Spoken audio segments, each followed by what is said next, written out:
ए पृथ्वी रे अनेक गुड़िए रहस्यमय घटना गुड़िक रही जहाकू आपण केबे भी कल्पना करि परिबे नहीं। ए भिडियोटी को पूरा देखंतु कारण मु आपनकू जो कथा कहबाकू जाउची ताहा पूरा पूरी अविश्वसनीय अटे। ताहार ना हेउची the mysterious last tour. Shri Padmanabha Swamy temple भारतर केरल राज्य अवस्थित।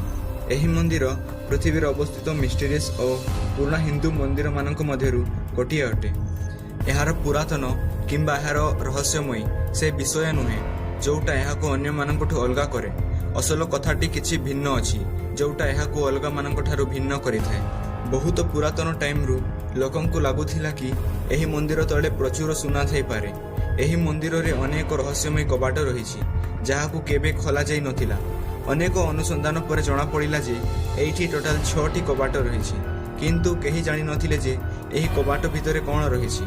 किंतु 2011 रे सुप्रीम कोर्ट रो आदेश क्रमे एही मंदिर रो कबाट गुडी को गोटिए गोटिए करी खोली दिया गला। आउ शेषरे 5टी कबाट को खोली दिया गला। सेही 5टी कबाट मध्यरु जहा मिलिला ताहा सारा पृथ्वी को हलाई के रखि देला। सेही कबाट भितरे कोटी कोटी टंकार सुना अर्थात सुनार खजाना मिलिथिला। सेतिरे पुराना सुना बाक्स, पुराना सुना मुद्रा, पुराना सुना मूर्ति एमिति अनेक जिनिस मिलिथिला। एहार मूल्य कोटी रु भी अधिक हेबो कहिले किछि कम हेबो नाही। जेमिति लोके भाबिथिले सेमिति ही हेला। लोके जो कहानी सुनिथिले ताहा पूरा पूरी सत्य थिला। आउ 5टी कबाट खोलिला परे एहा आखि सामना रे थिला। किंतु आपण गोटे जिनिस नोटिस करि पारिथिबे कि 6टी कबाट मध्यरु 5टी कबाट खोला जायथिला और 6ठ कबाटटी जोथिरे अन्य कबाट ठारू अलगा 2टा साप बनिछि। यह गोटे वार्निंग देउथिला कि यहा को कहीं खोलिबा पई चेष्टा करंतु नाही। किंतु सबुठु इंटरेस्टिंग कथा हैला एही कबाटरे नाही तो गोटे भी चाबीर होल किंबा एमिति किछि जिनिस रहिछि जोथिरे एही कबाट को कहीं खोली देई पारिबे। माने यह गोटे एमिति कबाट जहा को नॉर्मली कहीं खोली पारिबे नाही। एमिति कहा जाय जे यहा को केवल धार्मिक रीति द्वारा खोला जाई पारिबो। यहा को मंत्र द्वारा खोला जाई पारिबो। आउ यहा को केवल सही मनीष खोली पारिबो जहार मनर शक्ति ध्यानर शक्ति सबुठु बेसी थिबो और सबुठु श्रेष्ठ थिबो। किंतु आज जाए पूरा विश्व रे एमिति मनुष्यर जन्म होइनी जहार साहाय्य रे एहा खोला जाई पारिबो। आउ एमिति भी कहा जाए जे जे भी एहा को खोलिबा पई चेष्टा करिवो ताहाको बहुत बड़ पाप लागिबो। सेथि पई एहा को सील करि दिया जायछि।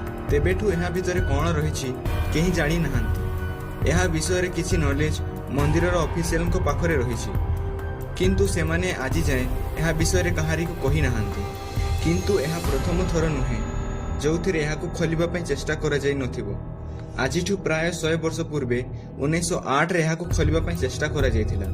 जेतेबेले सेमाने प्रथम कबाट को खोलिबा पई चेष्टा कले सेतेबेले नागसापर गोटे बड़ ग्रुप सेमान को पाखो को आसी गला। सेति पई सेमाने गोटे भी कबाट को खोली पारिले नाही। 1931 रे आउ थोरे एहा को खोलिबा पई चेष्टा करा गला। आउ सेथिरु बाहरिला बहुत सारा सुना किंतु सेमाने आउ अलगा कबाट को खोली पारि नथिले। सेमाने काहे कि ताकू खोली पारि नथिले ताहा आज जाय केही जानि नाहंती।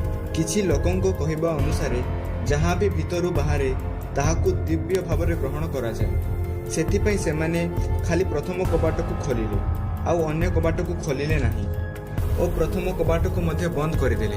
एहा ही सेही कथा थिला जहाँ पाई लोके एथिरे आकर्षित हेले और सारा विश्व रे एहा प्रचार होई गला जे ए मंदिर रे प्रचुर सुना रहिछि। सेति पई गवर्नमेंट रो ध्यान एही मंदिर उपरे आसिला।